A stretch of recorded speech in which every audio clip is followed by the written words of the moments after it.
Hello friends, ಗುರುಪೂರ್ಣಿಮೆಯ ಸಲುವಾಗಿ ನಮ್ಮ Vedic ಯೋಗ ಶಾಲೆಯಲ್ಲಿ ನಮ್ಮ ಗುರುಗಳಾದ ಡಾಕ್ಟರ್ ಮಾಲ್ತೇಶ್ ಆಚಾರ್ಯ ಅವರಿಗೆ ಗುರುವಂದನಾ ಕಾರ್ಯಕ್ರಮವನ್ನು ಏರ್ಪಡಿಸಿದ್ವು.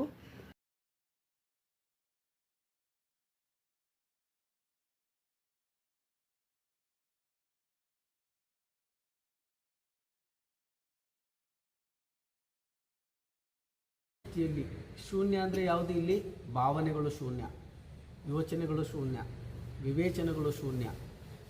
ಎಲ್ಲ ಯೋಚನೆಗಳು ಒಂದು ಪುರಿ ಸ್ಟಾಪ್ ಹಾಕ್ಬಿಟ್ಟು ಆ ಶೂನ್ಯ ಸ್ಥಿತಿಯಲ್ಲಿ ನಿನ್ನನ್ನು ನೀನು ಅರಿತುಕೊಳ್ಳಲು ಮಾಡುವಂಥ ಪ್ರಯಾಣಕ್ಕೆ ಶೂನ್ಯ ಧ್ಯಾನ ಅಂತ ಹೇಳ್ತಾರೆ. You should connect to the from the ring you go and connect somewhere to the god, to the Guru.